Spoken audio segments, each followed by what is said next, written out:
श्री स्कन्दमाता स्तोत्रम्।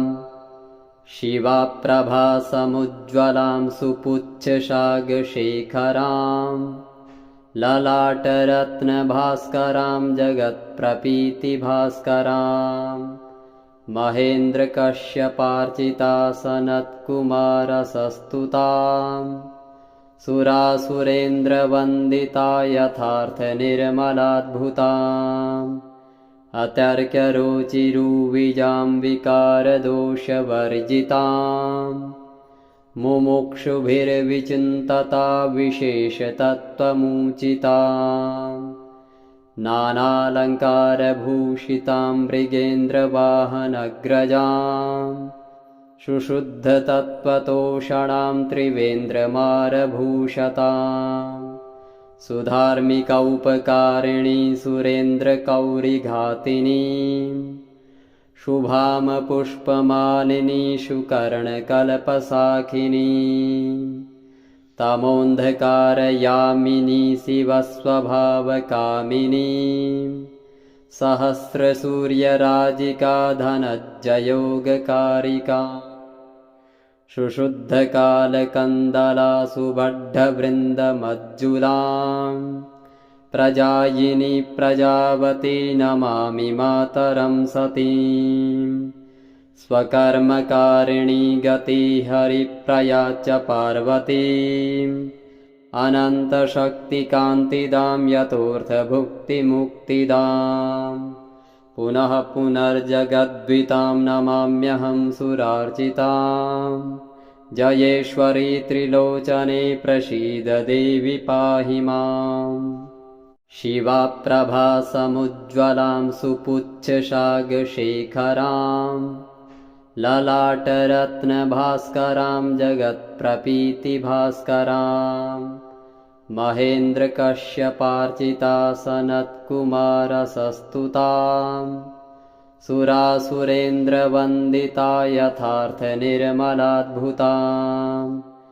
अतर्क्यरुचिरुविजां विकारदोषवर्जितां मुमुक्षुभिर्विचिन्तता विशेषतत्त्वमुचितां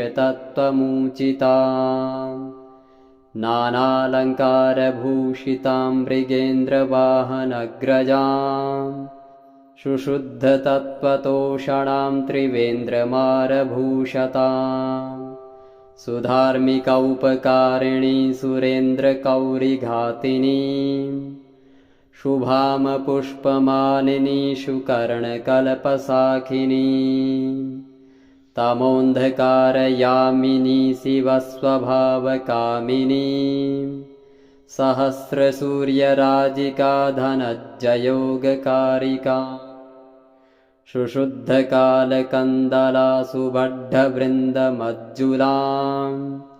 प्रजायिनी प्रजावती नमामि मातरं सतीं स्वकर्मकारिणी गतिहरिप्रया च पार्वतीम्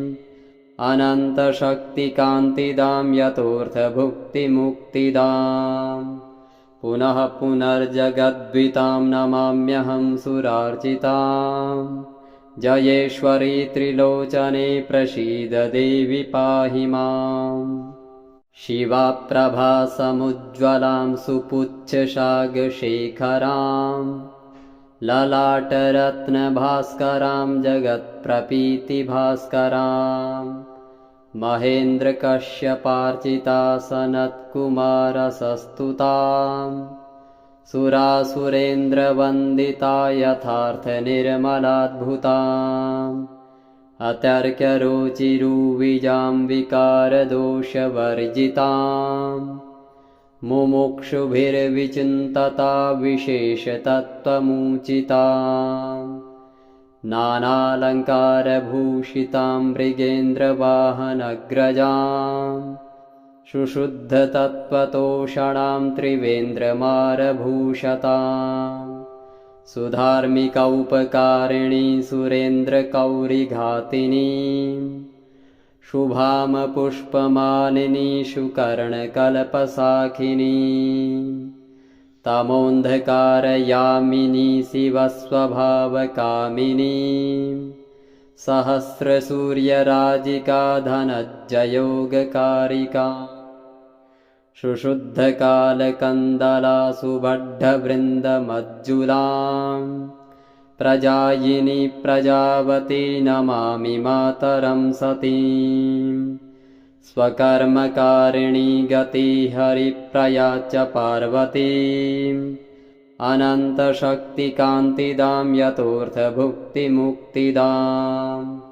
पुनः पुनर्जगद्वितां नमाम्यहं सुरार्चितां जयेश्वरी त्रिलोचने प्रसीद देवि पाहि माम् शिवाप्रभासमुज्ज्वलां सुपुच्छशागशेखरां ललाटरत्नभास्करां जगत्प्रपीतिभास्करां महेन्द्रकश्यपार्चिता सनत्कुमारसस्तुतां सुरासुरेन्द्रवन्दिता यथार्थनिर्मलाद्भुताम् अतर्क्यरुचिरुविजां विकारदोषवर्जितां मुमुक्षुभिर्विचिन्तता विशेषतत्त्वमुचितां नानालङ्कारभूषितां मृगेन्द्रवाहनग्रजां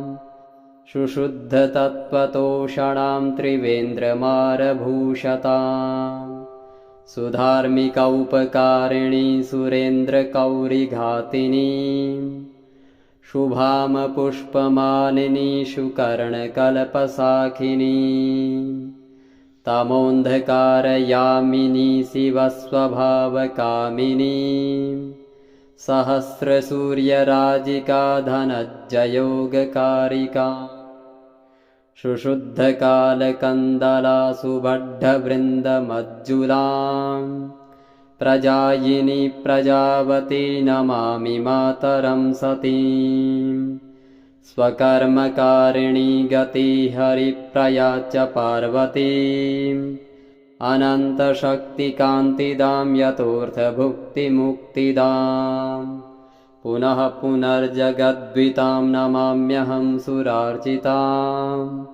जयेश्वरी त्रिलोचने प्रसीद देवि पाहि माम् शिवाप्रभासमुज्ज्वलां सुपुच्छशागशेखरां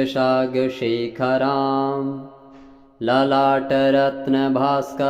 जगत्प्रपीतिभास्करां महेन्द्रकश्यपार्चिता सनत्कुमारसस्तुतां सुरासुरेन्द्रवन्दिता यथार्थनिर्मलाद्भुताम्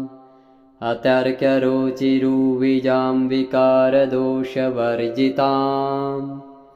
मुमुक्षुभिर्विचिन्तता विशेषतत्त्वमुचितां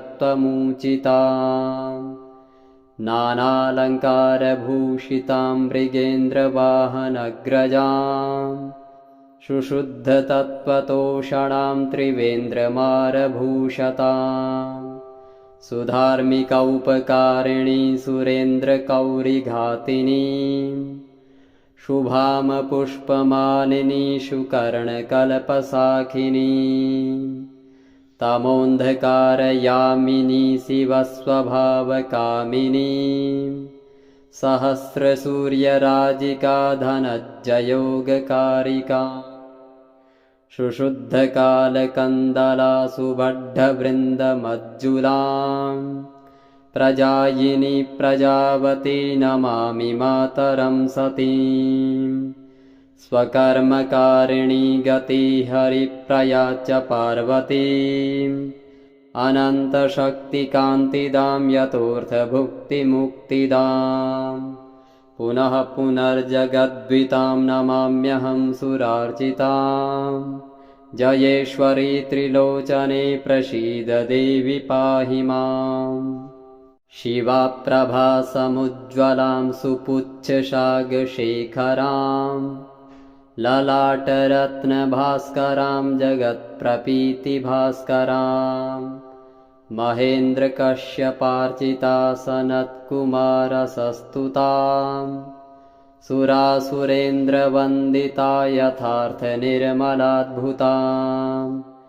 अतर्क्यरुचिरुविजां विकारदोषवर्जितां मुमुक्षुभिर्विचिन्तता विशेषतत्त्वमुचिताम् नानालङ्कारभूषितां मृगेन्द्रवाहनग्रजाम् सुशुद्धतत्त्वतोषणां त्रिवेन्द्रमारभूषताम् सुधार्मिकौपकारिणी सुरेन्द्रकौरिघातिनी शुभाम पुष्पमालिनी शुकर्णकल्पसाखिनी तमोऽन्धकारयामिनी शिवस्वभावकामिनी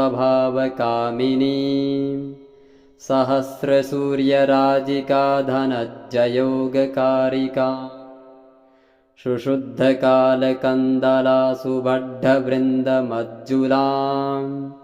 प्रजायिनी प्रजावती नमामि मातरं सतीम् स्वकर्मकारिणी गतिहरिप्रया च पार्वतीम्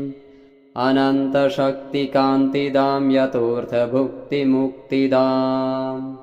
पुनः पुनर्जगद्वितां नमाम्यहं सुरार्चिताम्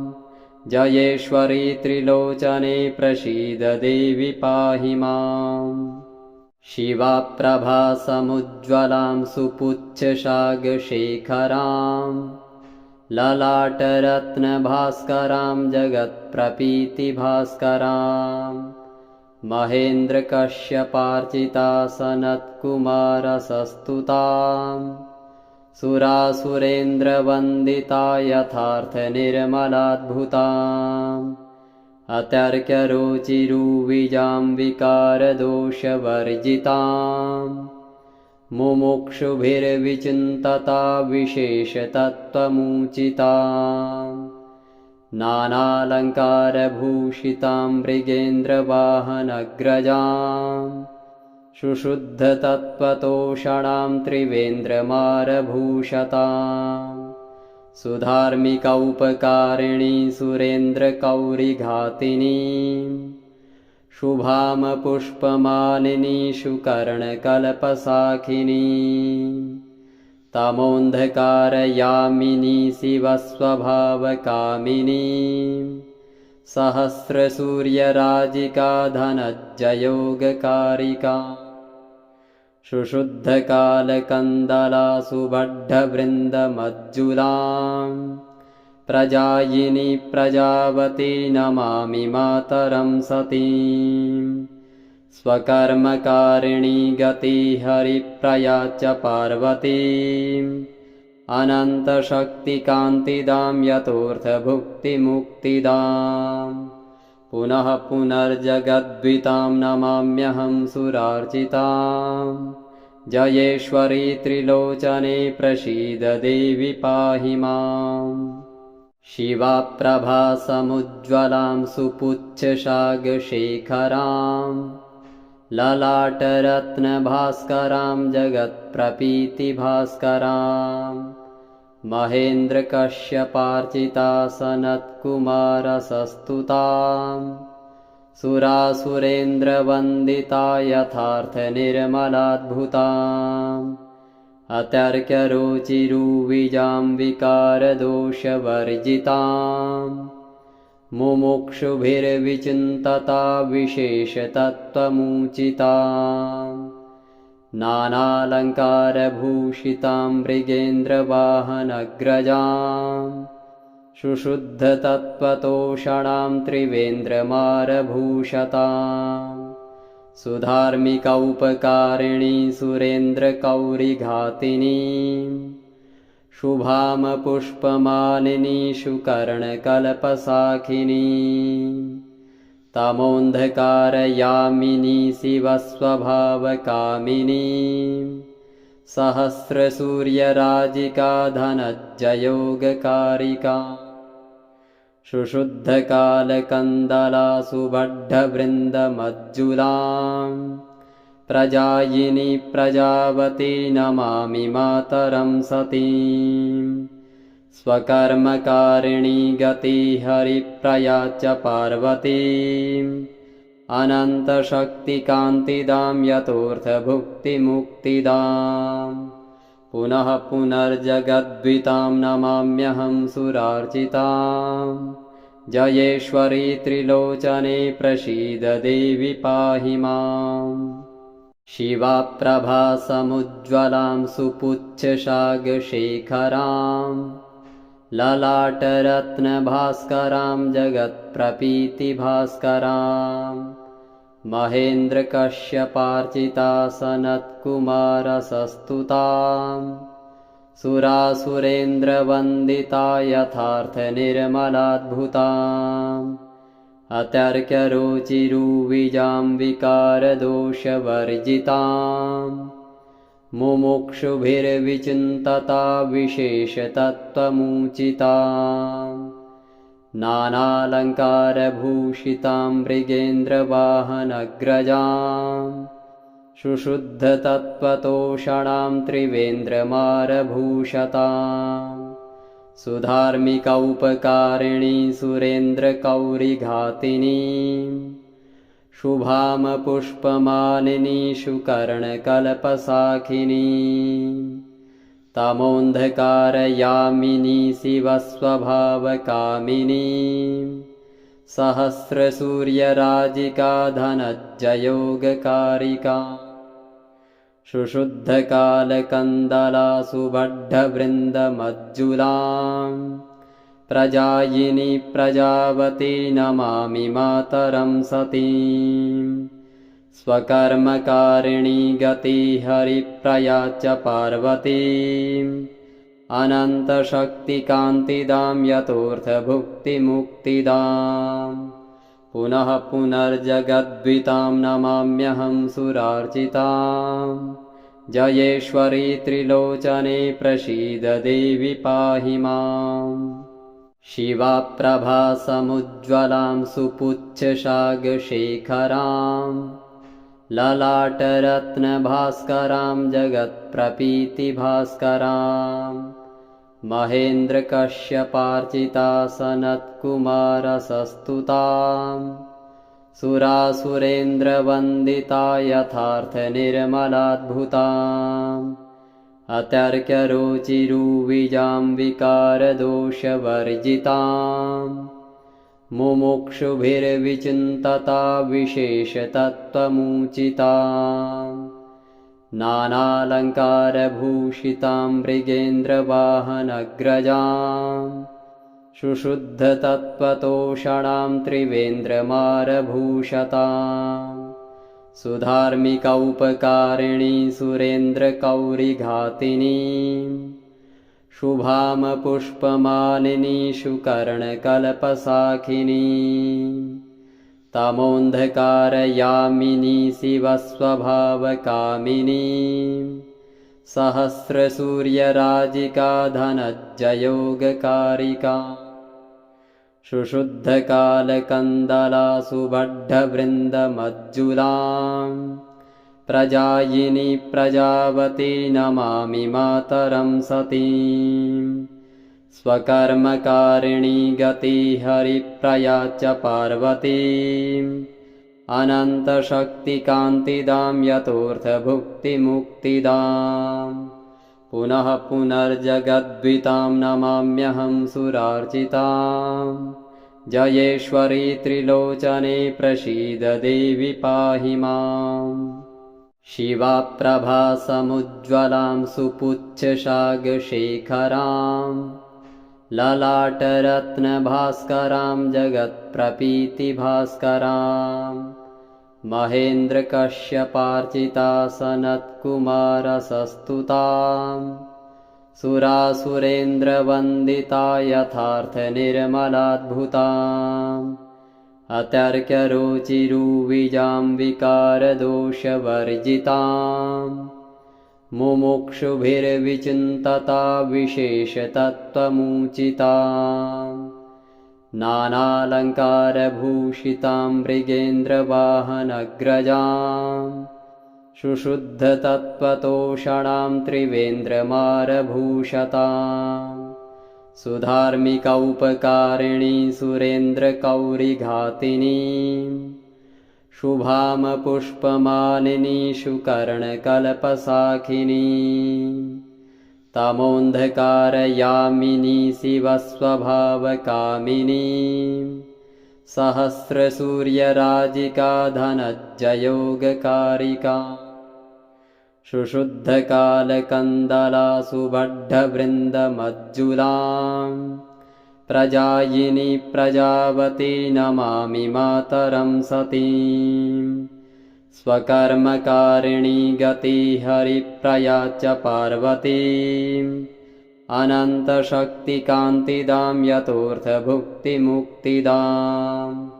पुनः पुनर्जगद्वितां नमाम्यहं सुरार्चितां जयेश्वरी त्रिलोचने प्रसीद देवि पाहि माम्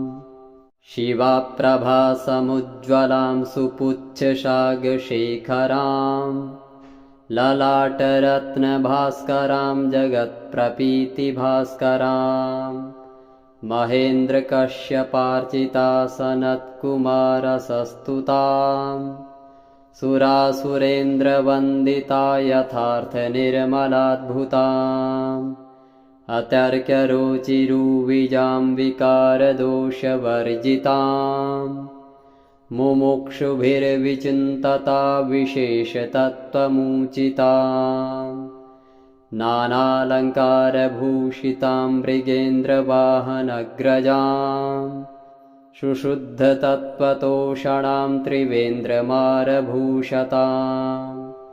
सुधार्मिकौपकारिणी सुरेन्द्रकौरिघातिनी